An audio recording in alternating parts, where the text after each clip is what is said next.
की सबसे पहले जहां बाजार में आज सीमित दायरे में कारोबार हमने होते हुए देखा और क्लोजिंग आज सपाट रही है। निफ्टी 3 अंकों की मामूली गिरावट लेकर बंद हुआ है और हालांकि 12,350 के ऊपर ही टिका रहा। सेंसेक्स की बात करें फ्लैट क्लोजिंग, लेकिन हरे निशान में आज का कारोबार यहां बंद हुआ। आज फिर बैंक शेयरों की तरफ से दबाव बना और बैंक निफ्टी में 250 अंकों से ज्यादा का नुकसान होते हुए हमने देखा। इंडेक्स के 12 में से 11 शेयर गिरावट पर बंद हुए हैं। मिड कैप का परफॉर्मेंस लगातार 9वें दिन हमने जारी देखा। निफ्टी मिड कैप इंडेक्स करीब 100 अंक ऊपर बंद हुआ है और इस हफ्ते निफ्टी मिड कैप इंडेक्स करीब 4% चढ़ा है। आज के कारोबार की बात करें तो आज फार्मा, एनर्जी और ऑटो शेयरों में खरीदारी हमें देखने को मिली।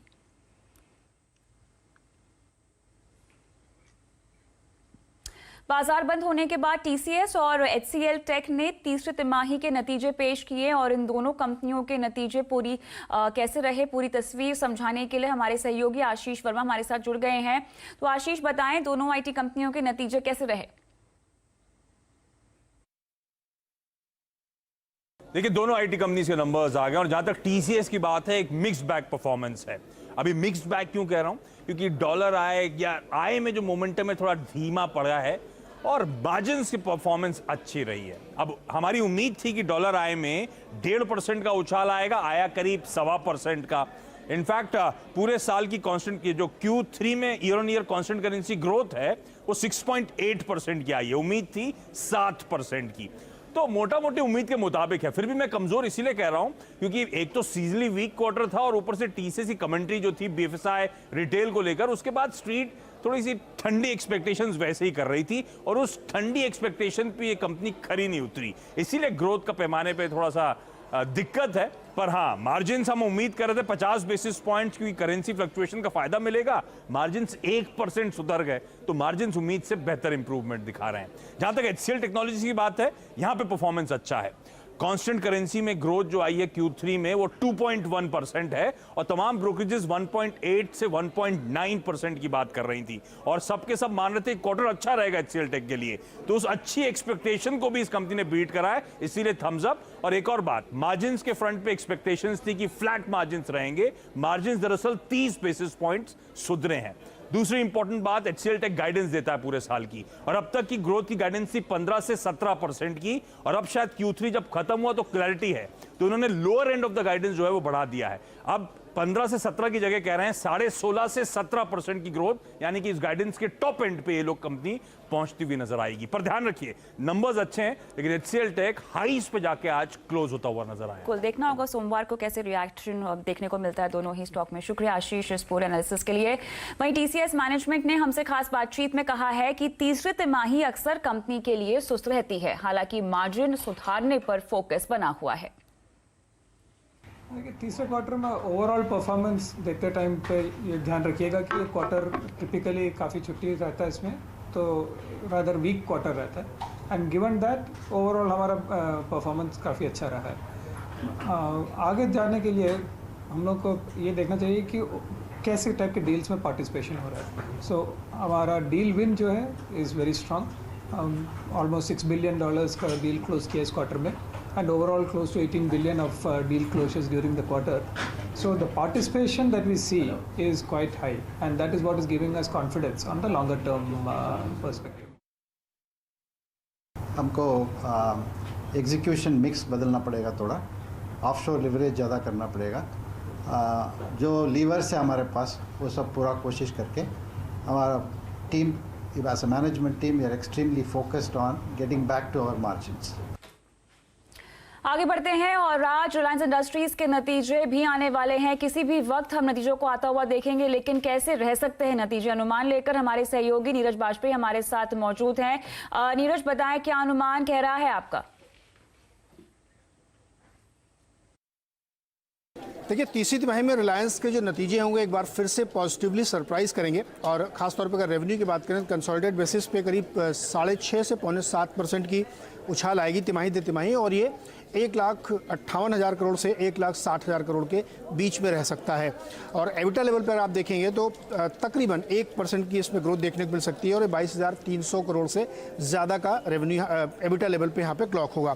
मार्जिन पिछली तिमाही की तरह ही 14% के आसपास पे फ्लैट रहने की यहाँ पे संभावना है या 14.5% के आसपास ये रह सकती है। मुनाफा जो इनका होगा वो आधे से 1% तक बढ़ेगा और करीब 11,200 करोड़ या 250 करोड़ के आसपास रहने की उम्मीद है। अब इस कंसोलिडेटेड नंबर को अगर आप ब्रेकअप करेंगे तो इसमें जो रिफाइनिंग बिजनेस है उससे कहीं बेटर परफॉर्मेंस आपको रिटेल का और टेलीकॉम का देखने को मिलेगा। खासतौर पर टेलीकॉम का इसलिए क्योंकि पिछले क्वार्टर में थोड़ी सी टैरिफ हाइक ली गई है तो उसकी वजह से उसका इम्पैक्ट इसमें देखने को मिलेगा। और रिटेल हमेशा की तरीके से एक रोबस्ट ग्रोथ जो दिखा रहा है वो दिखाएगा। उसमें खासतौर पर जो उनका ऑनलाइन बिजनेस है वो बेहतरीन परफॉर्म करते हैं यहाँ पर दिखेगा। जहाँ तक बात करें GRM की तो GRM जो है इस बार 9.2 या $9 के आसपास रह सकता है। उसका रीज़न ये है क्योंकि जो सिंगापुर GRM है उसमें काफ़ी तेज़ गिरावट देखने को मिली थी और रीज़न ये था कि इस क्वार्टर के दौरान क्रूड के दाम थोड़े से उछल के ऊपर गए हैं तो उसकी वजह से यहाँ पे थोड़ा बहुत इन्वेंट्री गेन अगर आपको लगता है हो सकता तो शायद इसलिए ना हो क्योंकि इनके पास बहुत इन्वेंट्री का वैसा नहीं है, डेली बेसिस पे ट्रेडिंग के हिसाब से होता तो इसलिए बहुत ज़्यादा इन्वेंट्री का इसमें असर देखने को नहीं मिलेगा।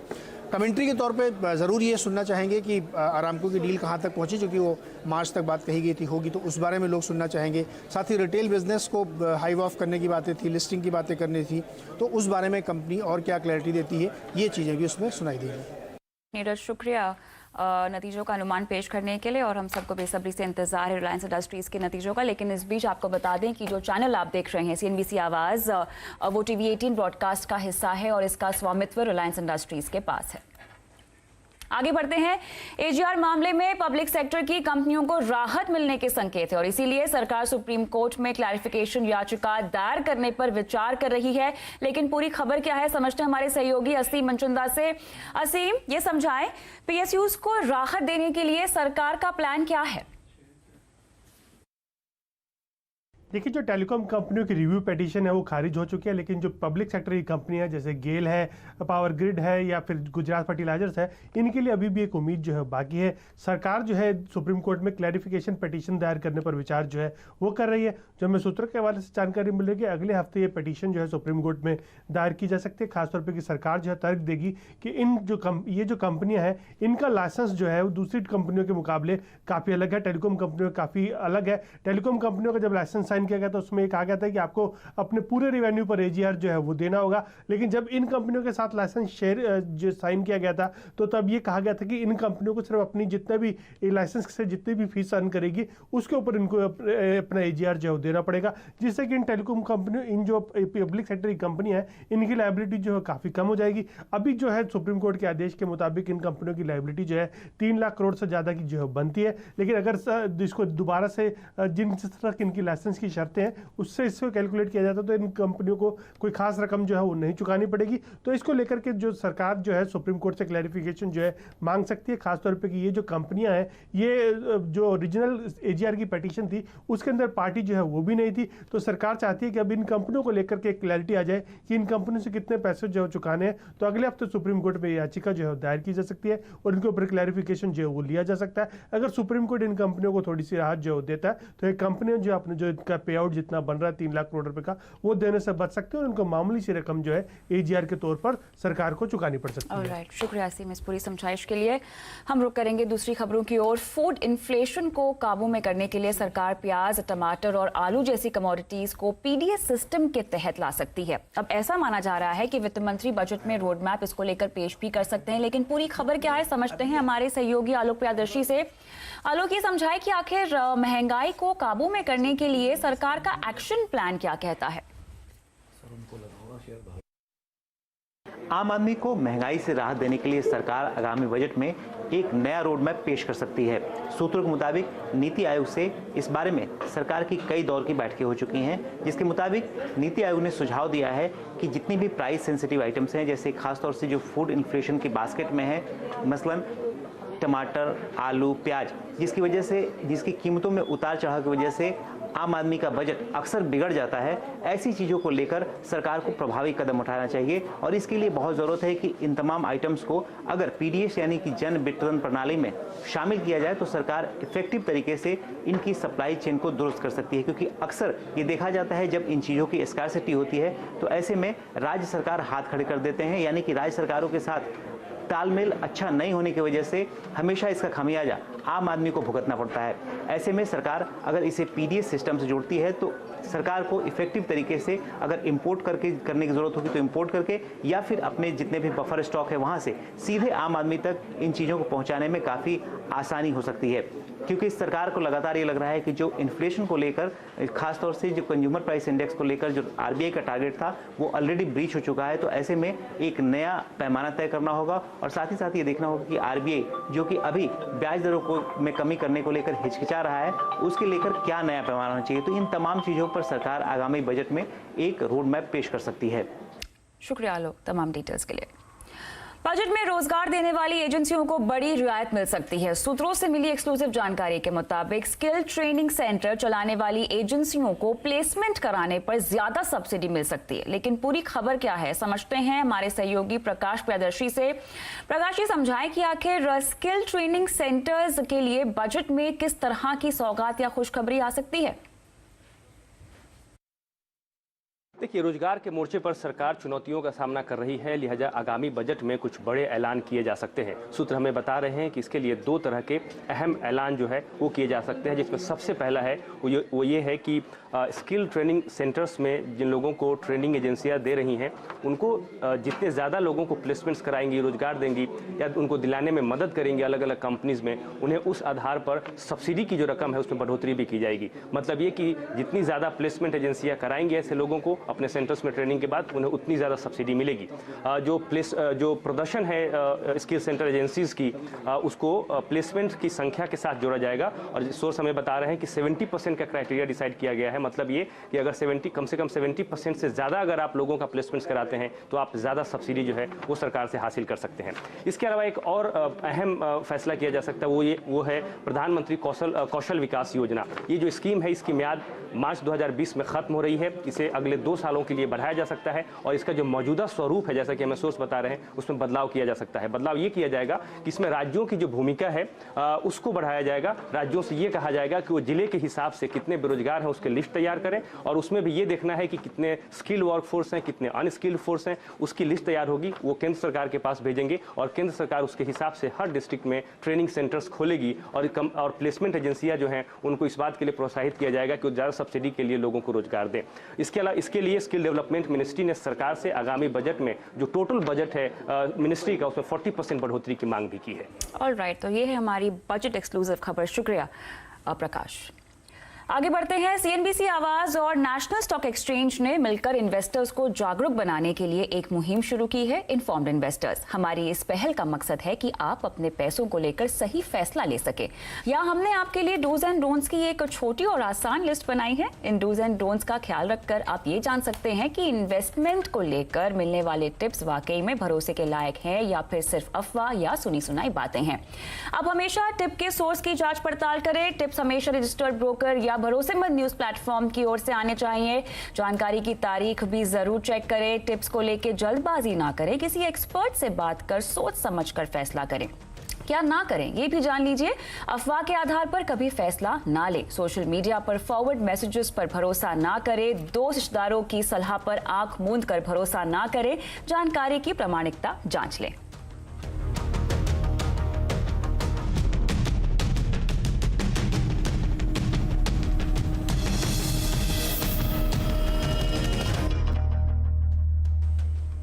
निर्भया गैंगरेप केस में दोषियों को फांसी पर अब कोर्ट ने नई तारीख दी है। दिल्ली कोर्ट ने 1 फरवरी सुबह 6 बजे फांसी देने की तारीख तय की है और इससे पहले राष्ट्रपति कोविंद ने एक दोषी मुकेश की दया याचिका खारिज कर दी। लेकिन अभी भी सभी कानून रास्ते यहां पर बंद नहीं हुए हैं। इसीलिए माना यह जा रहा है कि दोषी अपनी फांसी को कुछ दिन और टलवाने की कोशिश कर सकते हैं। दिल्ली हाईकोर्ट ने यहां पर तिहाड़ जेल प्रशासन से रिपोर्ट भी मांगी है इस बारे में और इसमें यह बताने को कहा गया है कि अभी दोषियों के पास कौन कौन से कानूनी रास्ते बचे हुए हैं।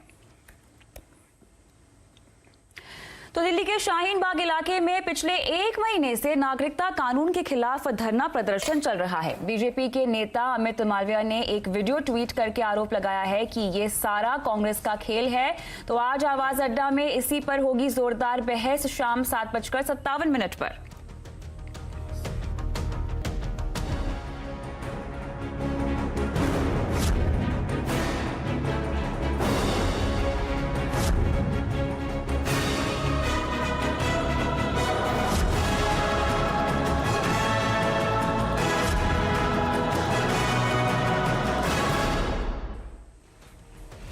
सुस्त पड़े प्रॉपर्टी बाजार में ऑफिस स्पेस की बिक्री तेज है। प्रॉपर्टी कंसल्टेंट फर्म मर्सेविल्स इंडिया की ऑफिस मार्केट रिपोर्ट 2019 के मुताबिक पिछले साल के मुकाबले ऑफिस मार्केट स्पेस में 22% की बढ़त दर्ज हुई है।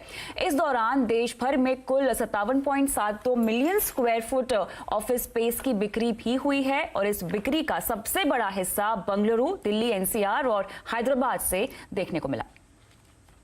हैदराबाद ने इस साल जिस तरह की परफॉर्मेंस की है हैदराबाद के ऑफिस मार्केट में, वो पहले कभी नहीं देखी गई। ये एक ऐसा मार्केट है जिसमें 53% की ग्रोथ आई अब्जॉर्प्शन में, और साथ ही इसका स्टॉक यानी कि इसका जो रियल एस्टेट सप्लाई है वो भी करीब करीब 21% से ऊपर गया।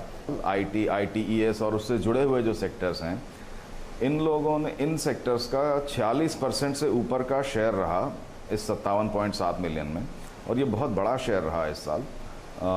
ये ग्रोथ का बहुत बड़ा ड्राइवर भी रहा। इसके अलावा जैसा आपने कहा, कोवर्किंग की ग्रोथ काफ़ी स्ट्रॉन्ग है, और साथ ही उसका शेयर जो है वो 14% का रहा है इस साल, जो कि बहुत बड़ा है।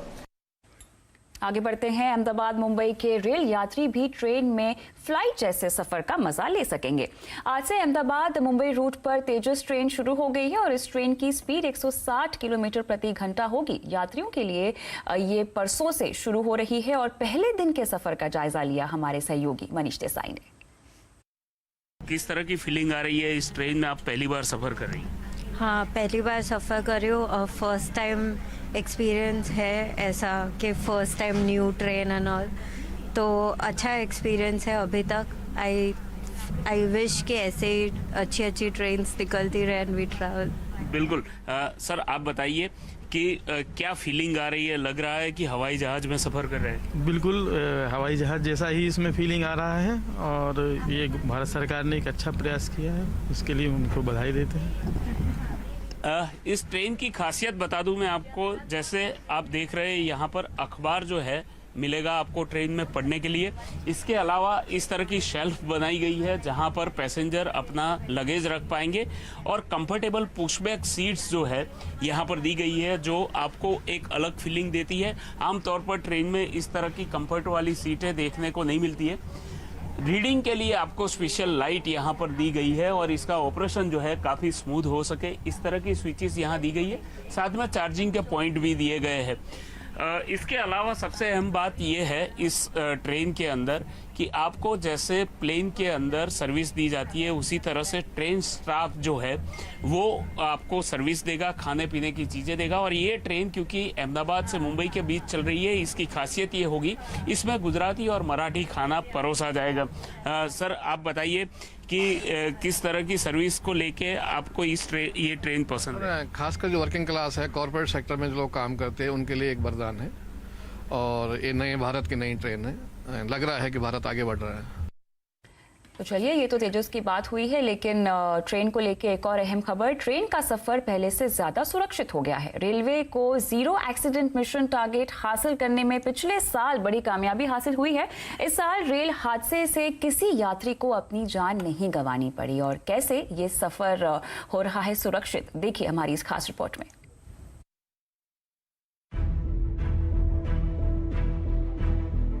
166 साल में सबसे सुरक्षित साल 2019-20। 2019 में कोई ट्रेन हादसा नहीं। ये हम नहीं कह रहे, ये आधिकारिक आंकड़े हैं। टेक्नोलॉजी और सेफ्टी अपग्रेडेशन ने रंग दिखाया है। ट्रेन का सफर सुरक्षित सफर बन गया है। लेकिन कुछ साल पहले ट्रेन हादसे बड़ी मुसीबत बन गए थे। साल 2018-19 में 16, साल 2017-18 में 28 यात्रियों ने जानें गंवाई। वहीं 5 साल यानी 2013 से 2018 में 110 रेल हादसों में 990 सवारियों की मौत हुई। यात्रियों की सुरक्षा वैसे तो हर सरकार की प्राथमिकता लिस्ट में सबसे ऊपर रहता है, लेकिन मोदी सरकार ने इसे सच भी साबित किया है। रेलवे के मुताबिक बीता हुआ साल रेल मंत्रालय के जीरो एक्सीडेंट मिशन की ओर पहली कामयाबी साबित हुआ है। यात्री सुरक्षा पर रेल मंत्रालय ने कई कदम उठाए हैं। खास तौर पर रेल मंत्री पीयूष गोयल की पहल पर मेंटेनेंस को मजबूत किया गया। अनमैन्ड लेवल क्रॉसिंग पूरी तरह खत्म कर दी गई। आईसीएफ डिब्बों को एलएचबी में तेजी से बदला जा रहा है। ट्रैक के रखरखाव और सिग्नल सिस्टम को अपग्रेड कर दुरुस्त किया जा रहा है। जाहिर है इन कोशिशों के बाद ट्रेन हादसे अब बीते दिनों की बात हो गए हैं। यात्रियों का भरोसा पटरी पर लौट रहा है। दीपाली नंदा, दिल्ली। इसी के साथ आवाज समाचार में